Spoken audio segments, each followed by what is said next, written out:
நண்பா என்பார்கள், நண்பி என்பார்கள், தோழி என்பார்கள், தோழர்கள் என்பார்கள். ஆனா தமிழ்நாட்டு மாணவிகளுக்கு தோழி விடுதிகளை திறந்து வைத்த முதலமைச்சர் நம்முடைய தளபதி அவர்கள் தான். அவங்க எல்லாம் படத்துல நடிகர்னு சொல்றனே, நான் பேரை சொல்ல கூட விருப்பப்படல, நடிகர்னு சொல்றேன். படத்துல 5 ரூபாய் டாக்டர்னு நடிக்கிறார், அது திரையில். ஆனால் தளபதி அவர்கள் முதல்வர் படைப்பகத்தை திறந்து வைத்து நீங்க 5 ரூபாய் கட்டினா மட்டும் போதும், இங்க வந்து நீங்க டிஎன்பிஎஸ்சி யூபிஎஸ்சி போன்ற தேர்வுகளுக்கு நீங்க படிச்சுக்கலாம், இத ஒரு வர்க் ஸ்பேஸா நீங்க இத பயன்படுத்திக்கலாம் அப்படின்னு 5 ரூபாயில் தலைவர்களை உருவாக்குகிறார் நம்முடைய தங்க தளபதி அவர்கள். தலைவர் அப்படின்னா யாரு? எல்லாரை விடவும் சிறப்பா இருக்கிறவங்களா தலைவர்? இல்லை, தன்னை விட சிறப்பானவர்களை உருவாக்குபவர் தான் உண்மையில் தலைவர். அந்த பட்சத்தில் தங்க தளபதி அவர்கள் தமிழ்நாட்டின் எப்பொழுதும் மாறாத தலைவராக இருந்து வருகிறார். கொள்கை பிடிப்பில்லாதவர்கள், திரையில் நடிப்பவர்கள் எல்லாம் அரசியலுக்கு வர வேண்டும்.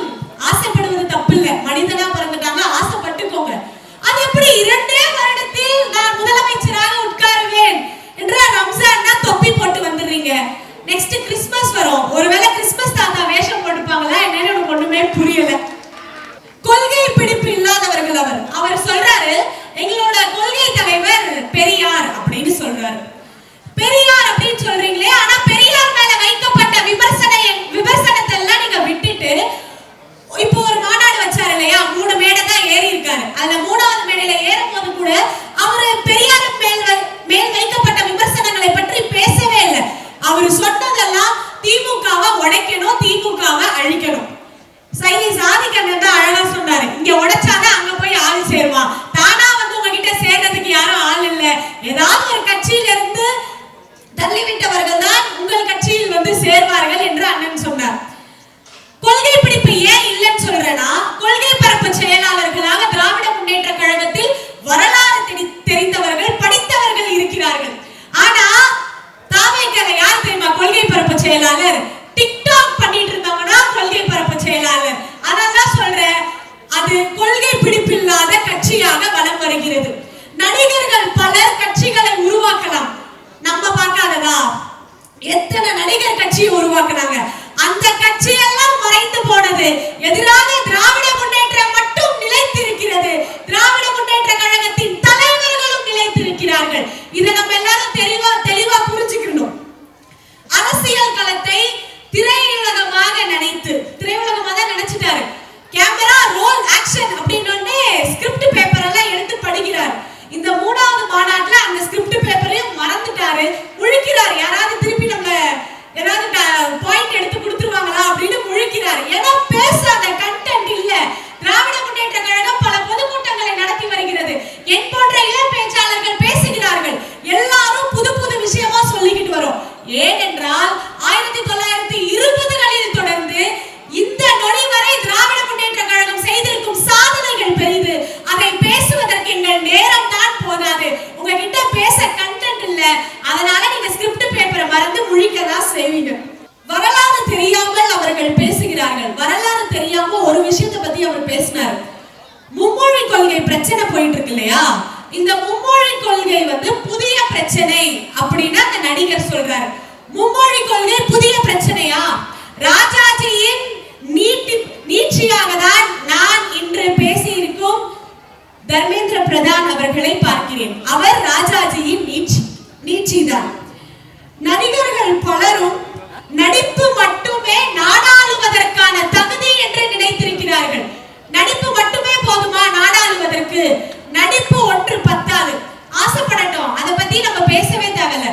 ஆனால் ரசிகர்கள் இருக்கிறார்களே, அவர்கள் பேசுகிறார்கள் இப்படி, தமிழ்நாட்டின் தலையெழுத்தே விஜயின் கையெழுத்து என்கிறார்கள். ரசிகர்களுக்கு அறியாமை தான் வளர்ந்து வருகிறது. நடிகர்கள் வேறு, தலைவர்கள் வேறு என்ற வித்தியாசம் இந்த தமிழ்நாட்டு ரசிகர்கள் புரிந்து கொள்ள வேண்டும். தமிழ்நாட்டின் கஷ்டத்தை போக்க சிஸ்டத்தை மாற்ற தலைவா வா என்கிறார்கள். எனக்கு ஒன்றுதான் புரியவில்லை. பல காலமாக திராவிட முன்னேற்ற கழகம் உங்களுக்காக உழைத்துக் கொண்டிருக்கிறது, மக்களோடு மக்களாக சேர்ந்து வாழ்கிறது. இந்த கூட்டத்தை விட்டுவிட்டு ஏன் அந்த கூட்டத்தில் ரசிகர்களாக போய் சேர்கிறீர்கள்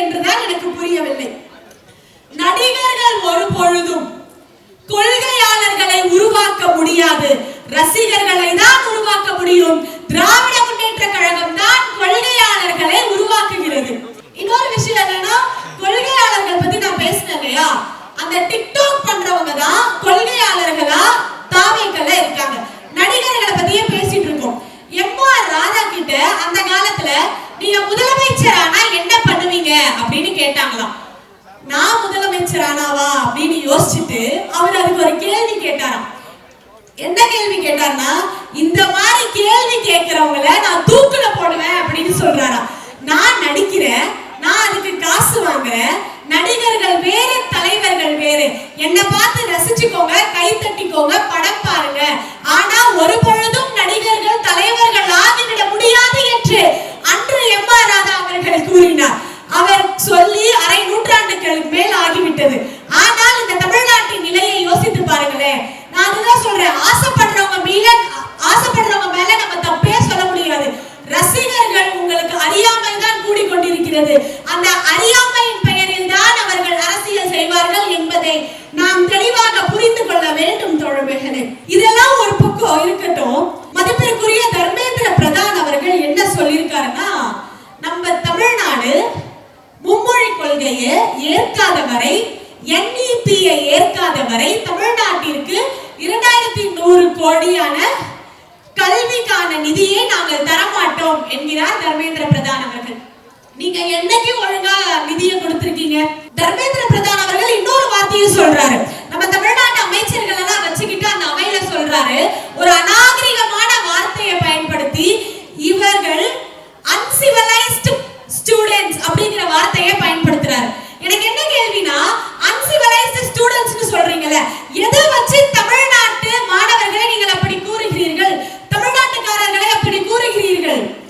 தமிழ்நாடு புதிய தேசிய கொள்கையை ஏற்காததால் புதிய கல்விக் கொள்கையை பற்றி பேசிக் கொண்டிருந்தேன் அல்லவா? எல்லாருக்கும் ஞாபகம் இருக்கா? ஞாபகம் இருக்குன்னா கை தூக்குங்க.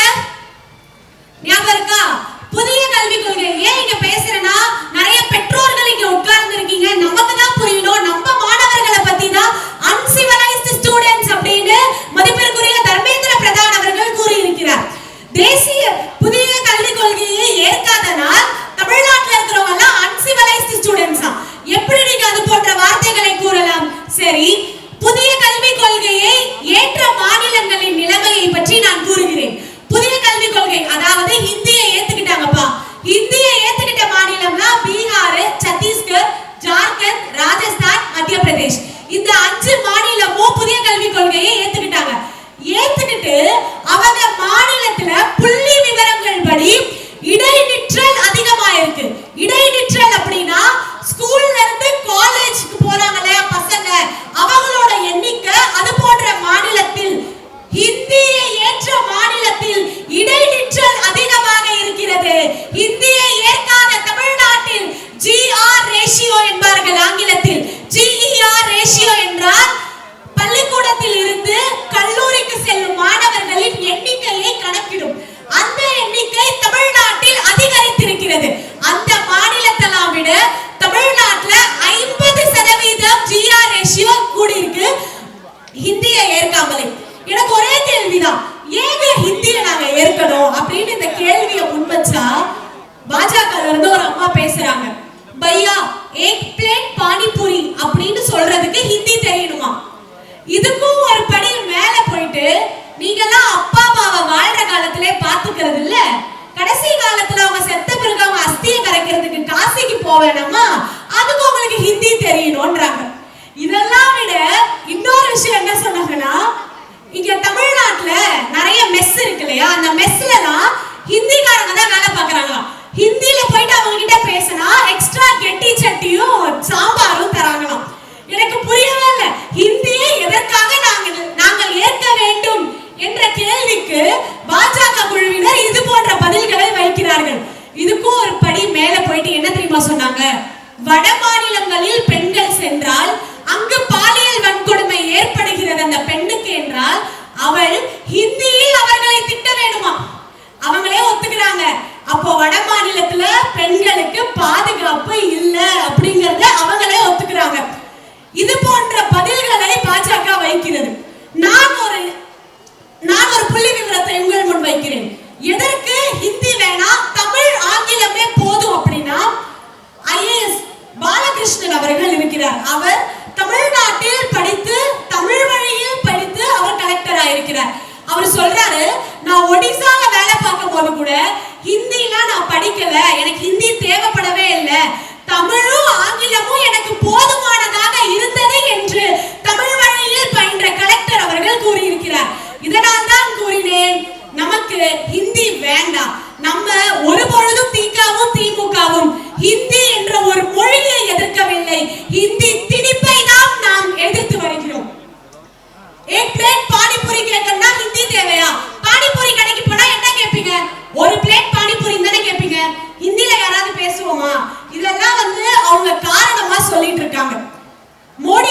இல்லையா, நான் ஒரு கவிதை மாதிரியே சொல்றேனே. மோடிஜி வந்து ஒரு கப்பல்ல பயணம் செஞ்சுட்டு இருக்காரு, ஒரு படகுனே வச்சுக்கோங்க. அந்த கப்பல் ஓட்டிக்கிட்ட மோடிஜி பேசுறாரு.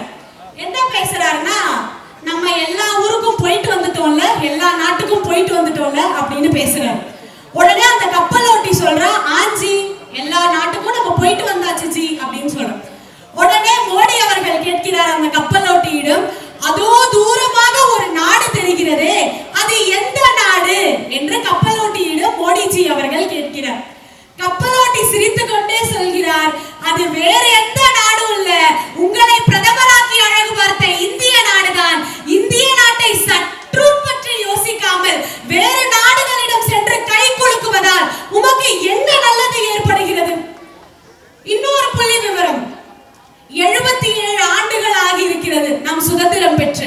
14 பிரதமர்கள் வந்திருக்கிறார்கள். இந்த 14 பிரதமர்கள் 77 ஆண்டுகளாக இந்தியாக்காக வாங்கின கடன் எவ்வளவு தெரியுமா? 55 லட்சம் கோடி தான். ஆனால் மோடிஜி அவர்கள் வந்த 10 வருஷத்துல அவர் வாங்கின கடன் 160 லட்சம் கோடி. ஒரு வருஷத்துக்கு ஒன்றியம் 13 லட்சம் கோடிய வட்டியாவே கொடுத்துட்டு இருக்காங்க. நீங்க யோசிச்சு பாருங்க, இவங்களா நமக்கு சலுகைகளை தருவாங்க? இவங்களா நமக்கு நலத்திட்டங்களை வழங்குவாங்க? ஆட்சியில் இல்லானாலோ இருந்தாலோ திராவிட முன்னேற்ற கழகம் தான் இது போன்ற தலைவர்களின் பிறந்த நாளில் உங்களுக்கு ஒரு புடவையாவது கொண்டு வந்து உங்க முன்னாடி நிக்கிறது தான் திராவிட முன்னேற்ற கழகம். நாம் அனைவரும் தெளிவாக புரிந்திருக்க வேண்டும். என்னன்னா என்ன நடந்துகிட்டு இருக்கு, நம்ம எல்லாம் யாரை நோக்கி போய்கிட்டு இருக்கோம்? ஏனென்றால் இளம் தலைவர் அவர்கள் போராட்ட களத்தில் நிற்கிறார். இந்தி திணிப்பு போராட்டம் வந்துச்சு, எத்தனையோ போராட்ட களத்தில் நிற்கிறார். அவர் கைக்கு நம்ம வலு கொடுக்கணுமா கூடாதா? நமக்காக போர்க்களத்தில் நிற்கிறாரு, அவர் கைக்கு நம்ம வலு கொடுக்கணுமா கூடாதா? வலு கொடுக்கணும் சொல்லுங்க எல்லாரும். வலு கொடுப்போம். யாருக்கு வலு கொடுப்போம்? யாருக்கு? திராவிட முன்னேற்ற கழகத்திற்கும் தளபதிக்கும் இளம் தலைவர் அவர்களுக்கும். வட்டி அதிகமாக செலுத்துறாங்களா? ஒரு வருஷத்துக்கே 13 லட்சம் கோடிய வட்டியா கொடுக்கறாங்களா? நமக்கெல்லாம் அவங்க எந்த சலுகையும் தரமாட்டாங்க, நம்ம அதை எதிர்பார்க்கவும் இல்லை. நம்ம தான் எப்படியா அந்த கடன் எல்லாம் கட்டி ஆகணும். எப்படி நம்ம கிட்ட இருந்து புடுங்குறாங்க? ஜிஎஸ்டி. அது எப்படி? மக்கள் வாங்கி சாப்பிடுகிற பிஸ்கெட்டுக்கு 3% 18% போடுறீங்க. அதானி அம்பானி வாங்குகின்ற அந்த தங்க பிஸ்கெட்டுக்கு நீங்க 3% தான் போடுவீங்களா? அதேதான் அருந்ததி ராய் அவர்கள் தெளிவாக குறிப்பிட்டிருந்தார். இந்த இந்தியாவை 2 மனிதர்கள் விற்கிறார்கள், 2 மனிதர்கள் வாங்குகிறார்கள் என்று. விற்கும் 2 மனிதர்கள் யார்? மோடியும் அமித்ஷாவும். வாங்கும் 2 மனிதர்கள் யார்? அதானியும் அம்பானியும். இப்படிதான் நம் இந்தியாவின் நிலை போய்கொண்டிருக்கிறது. பாஜகவோட அரசுல இந்தியாவை சுத்தமா கடனாளி ஆக்கிட்டு தான் அவங்க போக போறாங்க என்பதுதான் நிதர்சனமான உண்மை. இதுல அண்ணாமலை அவர்கள் இருக்காரு இல்லையா, மதிப்பிற்குரிய அண்ணாமலை அவர்கள் இந்த இந்தி திணிப்புலாம் பத்தி நம்ம பேசிக்கிட்டு இருக்கப்போ அவர் ஒரு காணொளி போடுறாரு. என்ன காணொளினா, இந்த தமிழ்நாட்டில் இருக்கிற மாணவர்கள் ஒரு பத்தினா ஒரு பேராகிராஃப் தமிழ்ல இருக்கிற ஒரு பத்திய அவங்களால படிக்க முடியல அப்படிங்கிற ஒரு குற்றச்சாட்டை வைக்கிறார். சரி, நாங்க ஒத்துக்கிறோம், எங்க பிள்ளைங்களுக்கு அந்த அளவுக்கு தமிழ் படிக்க வரலங்கிறத ஒத்துக்கிறோம். இதை நீங்க வந்து கரெக்டான முறையில கொண்டு வர ஹிந்தியை திணிச்சா தமிழ் எப்படி வளரும்? ஹிந்தியை திணிப்பதனால் தமிழ்நாட்டு மாணவர்கள் தமிழை எப்படி கற்பார்கள் என்ற புத்தி கூட உமக்கு இல்லாமல் நீ பேசிக் கொண்டிருக்கிறாய் இந்த மாநிலத்தில். இறுதியாக ஒரே ஒரு கதை மட்டும் சொல்லி முடிக்கிறேன்.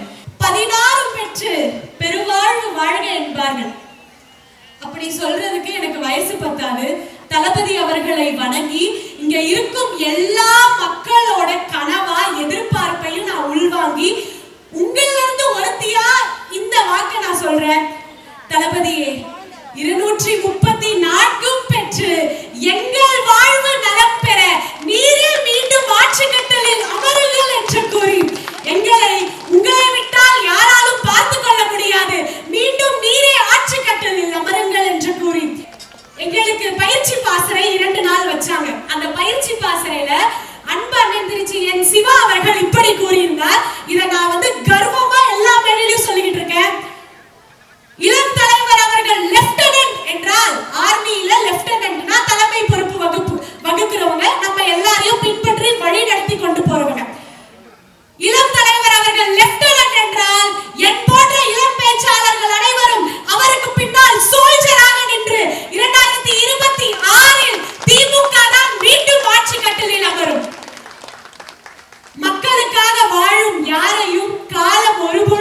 கைவிடாது.